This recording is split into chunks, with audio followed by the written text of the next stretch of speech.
The single worst thing I remember finding was a big kitchen knife in his nightstand. Anyways, it gets worse. Hey guys, welcome back. If you are new here, hi, my name is Shayna, and in my little corner of the internet, we talk about spooky history of all kinds. If that sounds like something you're interested in, be sure to hit that subscribe button and notification bell because I am here for you on Wednesdays.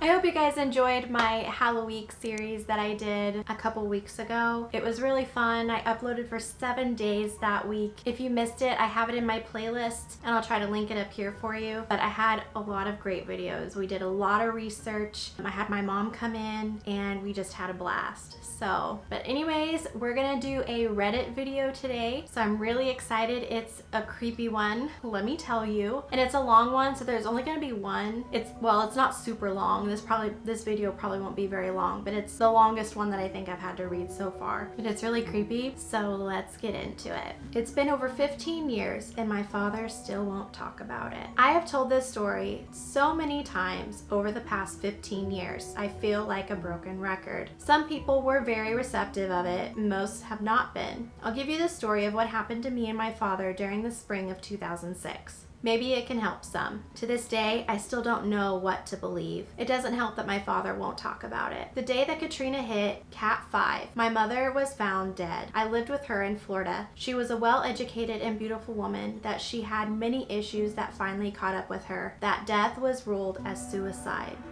Very sad. Though I knew my father as an infant, the first time I really met him was the day of my mother's funeral. That was the day I was told I would have to live with him in South Texas and leave the life I had in Florida. I had just turned 15 and it was a rough experience. I could tell there was something wrong from the moment I met him and he was smiling. I did not want to go, but my mother's side of the family forced it. Kind of weird to go make him live with a man he's never met and leave the family he's known for the last 15 years. That's kind of odd, but maybe they had no choice, who knows. So we drove through the wreckage of Katrina from South Florida to South Texas. My father, his new wife, my cat, myself, and whatever we could fit in his Ford Explorer. He was a commercial fisherman and she was an RN with 4 other kids with most around my age. It wasn't too bad. I didn't really know what to do with myself, but I made friends in my new home. It went well for about 6 months and then they divorced. I don't know why. They met at church. My father, not making much money as a commercial fisherman, we moved into a small, cheap apartment. It was just us and my cat at this point. My father had family down there, but I rarely saw them, and he liked it that way. I'll cut to the chase. I just wanted to give some backstory to the situations that led up to what happened next. The first few months in the apartment with my father were fine. I went to school and he went to work. During the summer, I went to work with him and it was good. I got a car, I got a girlfriend, and things were getting back to normal. Eventually, my father starts questioning if I am messing with him at night, if I'm putting something in the air duct and talking to him. I didn't think much of it at the time. Over a few weeks, it starts getting more intense. He starts coming back from the library with printed out reports of different types of ghosts. It starts getting more weird. Eventually, he has me putting my lamp up in the attic space because it keeps them away. When I asked who, he mentions the shadow people. He says there are big ones and small ones. He then proceeds to tell me that a big one took the form of his first wife and forced itself upon him in a rather strange sexual way, and I didn't know what to say. This behavior went on for a few months. He started disappearing more often. He would disappear for a few days into Mexico with what he said was his new girlfriend, and I was left to my own devices. So I would have my friends over often and tell them what my father was saying. We would play little ghost hunting games like you saw on the TV show Ghost Hunters, and one time something happened that I cannot explain. My friend and I were watching the Discovery Channel. Bear Grylls, or however you spell his name, I asked if there was anything there to mess with the TV. Initially, nothing happened. I asked a few more times, but with more energy. I used cuss words and anger. Then the TV went to static. The cable cord had popped off the back of the TV. I cannot explain this to this day. The cable was literally glued onto the back of the TV because the input jack was messed up. Just want to say something. If you have something like shadow people in your house, the last thing you want to do is demanding it to do things and start cussing at it and all that stuff. That is not a good thing. I probably wouldn't even acknowledge that it was there and hope it would just move on. That's just me.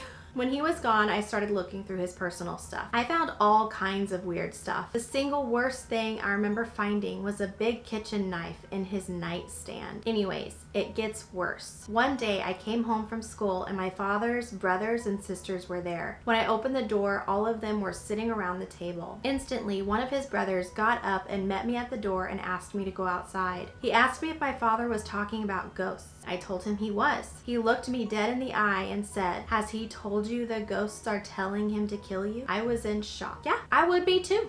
He looked at me and said, "Your father is inside right now, and he says he needs to bring you to a church in Mexico. Don't go with him." So I went inside and listened to my father plead his case about why I needed to go to Mexico to be saved by some church. He said he went to all the ones here, but they will not help him. Only the church in Mexico can help. I know my uncle told me not to get in the car with him, but my father was huge. He could have killed all of us right there. I got in the car with him and we drove to the border. Luckily, my uncle and aunt followed us and called the police beforehand. When we pulled up to the border, they pulled him out and put him in cuffs. They drove him off to a mental hospital. My uncle and aunt asked if I was okay. I said yeah, and then they drove off. I was effectively on my own at this point. 16. A week later, I was asked to go to that mental hospital. My father had something to speak with me about. What kind of family is this?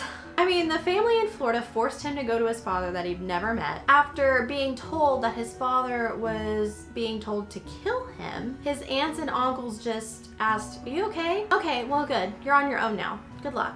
He has no parents now. No one to take care of him. Shouldn't the aunts and uncles step in? I mean, that's terrible. That's just, I'm sorry. Rant over.